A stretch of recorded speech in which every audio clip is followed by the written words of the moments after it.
அனைவருக்கும் வணக்கம். ஒரு செய்தி பரபரப்பாக போய் கொண்டிருக்கிறது. அதாவது விஜய் கட்சி ஆரம்பித்த பிறகு விஜய்க்கான முக்கியத்துவத்தை பெரும்பாலான ஊடகங்கள் அதிகம் கொடுத்து கொண்டிருக்கிறது என்பது நமக்கு எல்லாம் கண்கூடாக தெரிந்த விடயம். அதே சமயத்தில் ஒரு கட்சியை தொலைக்காட்சியில் மட்டுமல்ல செய்திகளிலும் அதிகமாக புறக்கணிக்கப்படுகிறது என்றால் அது நாம் தமிழர் கட்சிகளுக்கு மட்டும்தான் இருக்கும். அதெல்லாம் மக்களுக்கு தெரிந்த விடயம். ஏனென்றால் திராவிடர்களால் வளர்க்கப்பட்ட கட்சிகளால் நிறைய செய்திகள் இருக்கிறது. திராவிடர் கட்சிகளால் வளர்க்கப்பட்ட கட்சிகளும் சிறு சிறு கட்சிகளாக இங்கே இருந்து கொண்டு வசைப்பாடுவார்கள். நேர்மையானவர்கள் போன்று வசைப்பாடுவார்கள். ஆனால் பின்புலமாக மறைமுகமாக திமுக கொடுத்து களத்தொடர்பு வைத்துக் கொண்டிருப்பார்கள். அந்த வகையில் தான் விஜய் அவர்கள் இப்போ தற்போது 2020 தனியாக போட்டியிட போகிறோம், அவர் தான் விஜய் தலைமையில் தான் முதலமைச்சர், அவர் தலைமையில் தான் ஆட்சி அப்படிங்கிற மாதிரி ஒரு தற்போது நடந்த கூட்டத்தில் அவர் பேசியிருந்தாங்க. இதை தொடர்ந்து டிவி வாதங்கள் எல்லாம் ஒரே மாதிரியான செய்திகளில் ஒரு சில ஊடகங்களும் ஒரு யூடியூபரும் பேசியிருக்கிறாங்க. எல்லாருக்கும் தெரிந்த விடயம். ஏன்னு கேட்டால் சவுக்கு சங்கர் அவர்கள் பேசிக்கிறாங்க. அதே மாதிரி சன் நியூஸ் சேர்ந்த குணசேகரன், தமிழ்நாடு டிவியில் வந்தீங்கன்னாக்கா நீ சொன்னால் இந்த கார்த்திகை செல்வங்கிறவங்களும் ஒரு செய்தியை பேசியிருந்தாங்க. எனக்கு விஜய் செல்வாக்கு இருக்கிறது எது சொல்கிறாங்கன்னா திரைக்கவர்ச்சி இருக்கிறது. அது மட்டும் இல்லாமல் அவர் நிறைய பணம் வச்சிருக்கிறாரு. எந்த செய்திகளும் கொடுத்து போட விட முடியும். ஊடகங்கள் எல்லாம் நேர்மை 4ஆம் தூணாக போய் இப்போ காசு கொடுத்தா போடுவாங்கிற நிலைமைக்கு வந்து விட்டது. அதனால் விஜயை தூக்கி பிடித்து காட்டி கொண்டிருக்கிறார்கள். விஜய் தான் மக்கள் அதிகமாக தேடுகிறார்கள். மாதிரி அவருக்கு 80%, 70%, 20% இப்படி ஒரு பிம்பத்தை காசு கொடுத்து இந்த அரசியல் பொலிட்டிக்கல் வகிக்கிறவங்களை வைத்து அந்த இது ஆதவ அர்ஜுனன் டெல்லியிலேருந்து வந்திருந்தாங்களே பிரசாந்த் கிஷோர், தற்போது கூட அவர் கூட நான் இப்போ பீகாரில் ஒரு தேர்தலுக்கு முன்னாடி தற்காலிகமாக இடைக்கிழமை விளைகிறேன் அப்படின்னு சொல்லியிருக்கிறாரு. அப்படிங்களா? சரி, இப்படிப்பட்ட சூழ்நிலையில் சவுக்கு சங்கரில் ஒரு பேசியிருக்கிறார். சீமானண்ணன் ஒரு பயிற்சி எடுக்கிறதா கட்சி வச்சுக்கிறார். அவர் வெற்றி பெறுவதற்காக இல்லை, அப்படியே பயிற்சி எடுத்துகிட்டு போயிடுவார், அப்படி இல்லைன்னா பணையராக போயிடுவார். ஒரு நக்கலான பதில் சொல்லியிருக்கிறாங்க. அதாவது இவர் விலை போன புரோக்கர் வாய்கள் எப்படிங்கிறது எவ்வளோ கீழ்த்தரமான ஒரு செயல்களை செய்வார்கள்ன்றது இப்போ மட்டும் இல்லை. ஏன்னா இதுக்கு முன்னாடி ஒரு சாட்டை திறமரனும் பல இதெல்லாம் சொல்லியிருக்கிறாரு. ஜி ஸ்கோர் விஷயத்துலையும் சரி, எப்படி பேசுவார், காசு விலை போனவர்.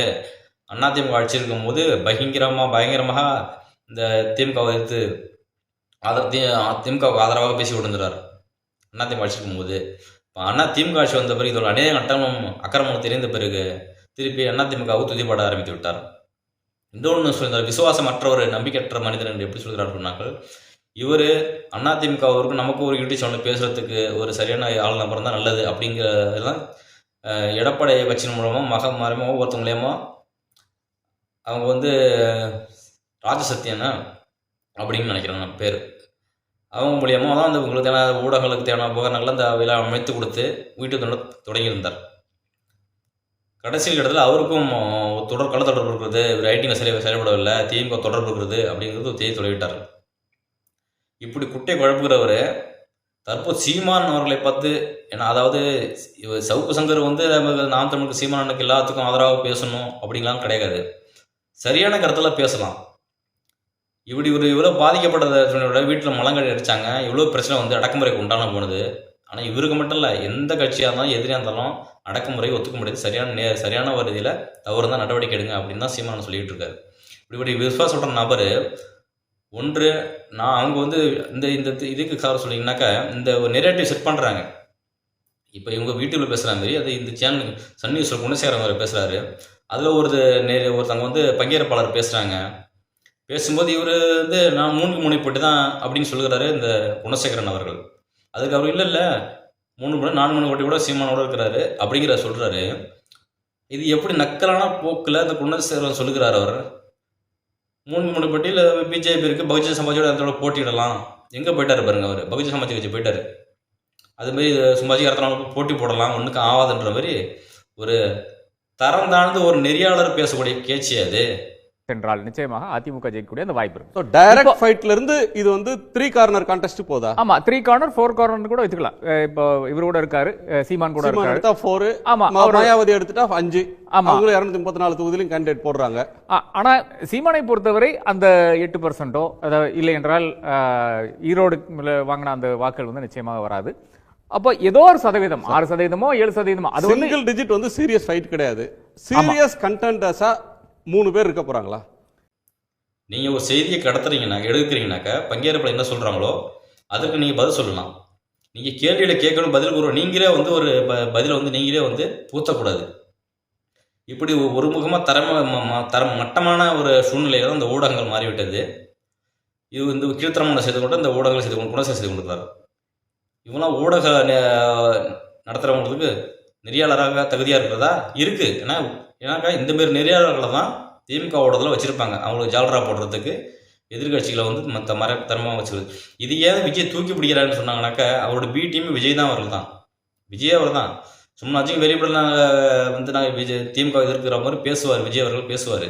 அதை நம்பி ஒருபோதும் தமிழர்களோ மட்டும் இல்லாமல் விஜய் ரசிகர் தயவுசெய்து ஏமாந்துடாதீங்க. வாக்கில் சிதைக்க தான் வந்திருக்கிறார் அவர்கள். இப்போது பெருமிதம் கொள்ளலாம், விஜய் அவர்கள் தனியாக போட்டுக்கிறான்னு சொன்னோன்னே இவருடைய நோக்கம் என்னன்னு கேட்டாக்கா, இளைஞர்களுடைய வாக்கு இருக்குது, ரசிக கவர்ச்சியும் இருக்குது. இதுக்கு முன்னதாக ஒரு படம் வரும்போது இந்த மைக்கு சின்னத்தில் போட்டி சீமான பெற்றபோது சின்னத்தை பெறும்போது மைக்கு சம்பந்தப்பட்ட ஒரு பாடலும் ஒரு வெளியானது. இவர்கள் நடத்தி கொண்டிருக்கிறார்கள். அப்போது விஜய் ரசிகர்களும் ஒரு வாக்களித்து விட்டார்கள். திடீரென்று 8% நெருங்கிவிட்டது.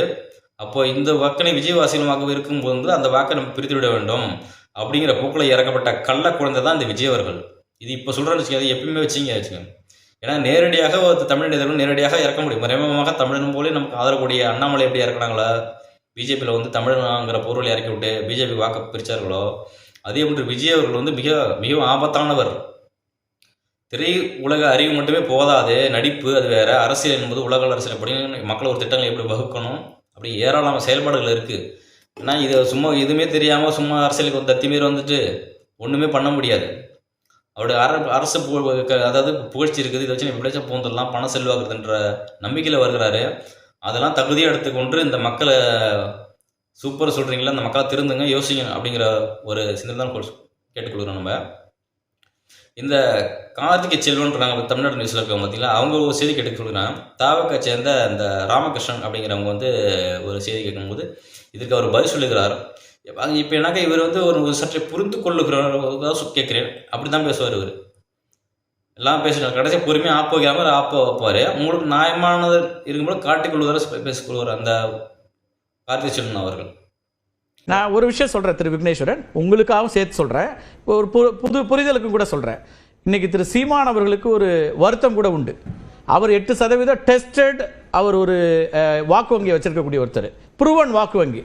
அவரை விட கூடுதலான ஊடக வெளிச்சம் யாருக்கு இருக்கு? அவரை மட்டும் இல்ல, எல்லாருக்குமே முதல் முறையா வரக்கூடிய திரு நடிகர் அப்படின்னு ஒதுக்கல, அவளுக்கு இருக்கிற பாப்புலாரிட்டிக்கு திரு விஜய்க்கு எத்தனை விவாதங்கள், எவ்வளவு நேரம் லைவ் எல்லாமே கொடுக்கப்படுது உங்க கவனத்துக்கு.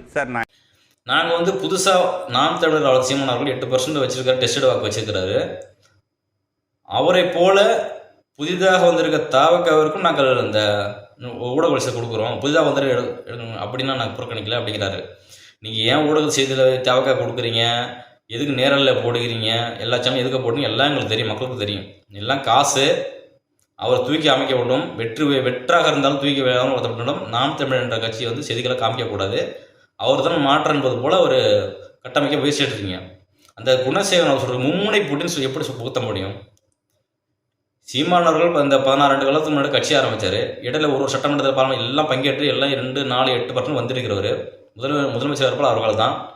இது வரைக்கும் போட்டிட்டு இருக்கார். ஒரு விதத்தில் தேர்தலில் இன்னும் போட்டியிடாத விஜய் அவர்களை மும்முனை போட்டு சொல்வது எப்படி அப்பட்டமான ஒரு ஊடக தர்மத்தை சீர்குலைக்கிறது பாருங்கள். இவர் சீமான் ஜெயிக்கிறாரு, தூக்குறாரு, 2வது பக்கங்க. ஒரு தேர்தல் போட்டியிடுறாங்களா, அவங்களுக்கு 4 முனை போட்டு தான் சொல்லியிருக்கணும், இல்லை 3க்கு 3 பணம் எப்போ சொல்லணும்னு சொன்னால். இப்போ விஜய் அவர்கள் இல்லை வேற கட்சியில் இணைந்து விட்டார், அதிமுக நினச்சி விட்டாருன்னு வச்சுங்க. அப்போ அதிமுக இருக்கிறது, நாம் தமிழர் இருக்குது, திமுக இருக்குது, அப்போ சொல்லியிருந்தாலும் பரவாயில்ல.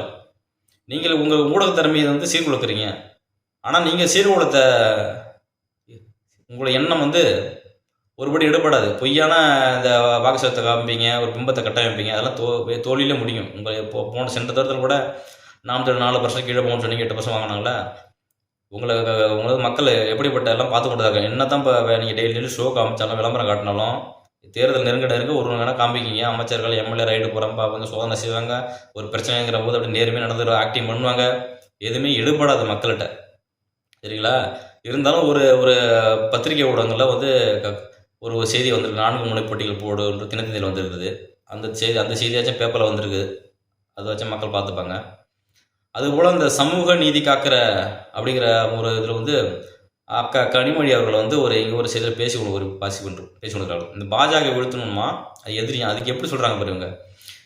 இந்த மண்ணை காக்கணும், இந்த மக்கள் காக்கணும், சமூக நீதியை காக்கணும் அப்படின்னு அவங்க பேசுகிறாங்க. சமூக நீதியை பேசுகிறதுக்கு உங்கள் கட்சியில் ஏதாவது சமூக நீதி இருக்குதா? இதே வந்து சமூக நீதி பேசுகிற அன்றைக்கி தான் ஒரு சில முன்களுக்கு நீங்கள் 3000 பேர் 2000 இணைக்கிறேன்னு சொன்னீங்க பார்த்தீங்களா உங்கள் கட்சியில், திமுகவில். இது தமிழ்நாட்டிலிருந்து போன ராஜீவ்காந்தி அவர்கள், அவர் என்ன 3000 இணைச்சிங்களா எங்கேயாச்சும்? அதில் ஐயா ஸ்டாலின் அவர்கள் என்ன சொல்லியிருக்காரு, ஒரு சிலர் நம்ம எதிர்க்கிறார்கள் அப்படி சொன்னாங்க. ஒரு கட்சி பேர் கூட சொல்ல பயமாக இருக்குது உங்கள் நாம் தமிழ் கட்சின்னு கூட. ஏன்னா வளர்ந்து விடுவார்கள் என்று. வளர்ந்து விடவும் நீ நினைக்கலாம், நீ அப்படி நினைக்கும் போது தான் அவர் வளர்ந்து கொண்டே இருப்பார்கள்.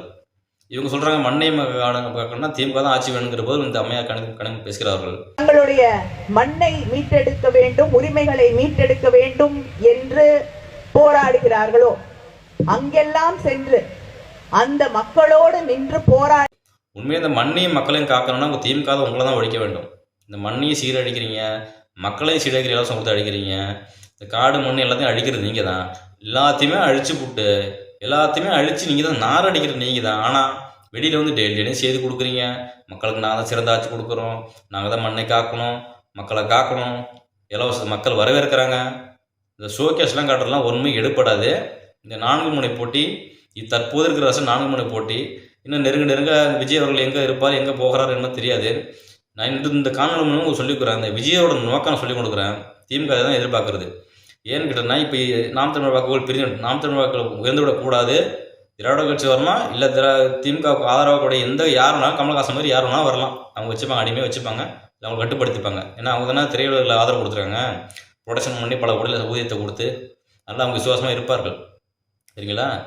அந்த விஜய் அவர்கள் வந்து அது பேர் வாக்கு பிரிப்பார், பிஜேபி கொஞ்சம் வாக்கு பிரிக்கும். இப்போ இவங்க நோக்கம் என்ன, சீமானுக்குள்ள இவங்களோட என்னன்னா சீமானுக்குள்ள ஏற்கனவே இளைஞர் வாக்கெல்லாம் பிரியும்னு நினைக்கிறாங்க. விஜய் அவர்கள் உண்மையான விஜய் ரசிகர்களாக இருந்தாக்கா திமுக வாக்குகள் பிரியும், அதிமுக வாக்கு பிரியும் போது நாம் தமிழ் வாக்கெல்லாம் பிரியாது. ஏற்கனவே விஜய் ரசிகளை உண்மையான ரசிக குஞ்சிகளாக இருந்தாக்கா எங்கள் அந்த வார்டு எங்கேயும் எங்கேனாலும் போவோம். உண்மையிலே மாற்றம் நல்ல சொற்களுக்கான ஒரு அரசியல்னா நாம் தமிழுக்கான வாக்கள் எங்கேயும் போகாது.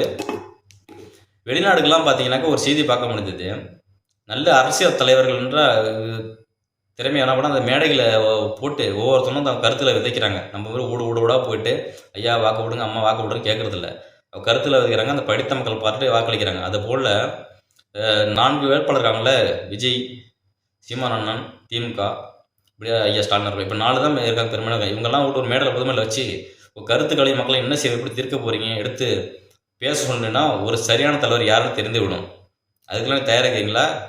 சும்மா வீடுக்கு தனித்தனியாக போயிட்டு நான் வீடை கவனிக்கிறேன், ஒரு நாள் கவனிக்கிறேன்னு சொல்லிட்டு இது வரைக்கும் கவனிச்சது பார்த்தாத மக்களை. உங்களுடைய நோக்கம் அந்த வாக்கு குறிக்கோள் மட்டும் தான் இருக்கிறது வஞ்சி மக்களுக்கு நல்லது செஞ்சு இதை நான் செஞ்சோம் எங்களுக்கு வாக்கு போடுங்க அப்படிங்கிற நோக்கம் கிடையாது. விஜய் அவர்கள் என்ன பண்ணிருக்காங்க பார்த்தீங்கன்னா, ஒரு வீட்டுக்கு ஒரு வாக்காளர் இருக்கணுமா, தெருவுக்கு 2 ஆச்சா நான் நிர்வாகி இருக்கணுமா அப்படிங்கிற கோரிக்கையில் 2 கோடி பேர் சேர்க்க போகிறாங்க. அதாவது இவங்க நோக்கம் எப்படின்னு கேட்டினாக்கா, இவங்க வந்து இந்த திட்டம் வரைமுறைகள்லாம் என்ன சீமான பேர் ஆட்சி வரைமுறை வகுத்து இல்லை மக்களுக்கு பிரச்சனை போராட்டம் தொடர்ந்து பங்கெடுத்து மக்கள் அனுமதி பெற்று வரணுங்கிற எண்ணமே கிடையாது. ஒன்று பொலிட்டிக்கல் வியூக வகுப்பாளர் வைக்கணும், இந்த மீடியாக்களை வச்சு போய் சரியாக விடணும், பணம் செல்வாக்கு இருக்கணும், வாக்க காசு கொடுத்து ஓட்டு வாங்கணும், வெற்றி பெறணும், திரும்பி கொள்ளடிக்கணும், மக்களை நாசமாக்கணும் அப்படின்னு நினைக்கிறீங்க. மக்களாகிய நீங்கள் தான் சிந்திக்க வேண்டிய கட்டாயம் இருக்கிறது. இது எப்படின்னு சிந்திக்கவில்லை என்று சொன்னால் வருங்கால சந்ததிகளுக்கு நீங்கள் செய்த மிக துரோகமாக இருக்கும் என்று கூறி நன்றி விடைபெறும். சிந்தியுங்கள். நன்றி, வணக்கம்.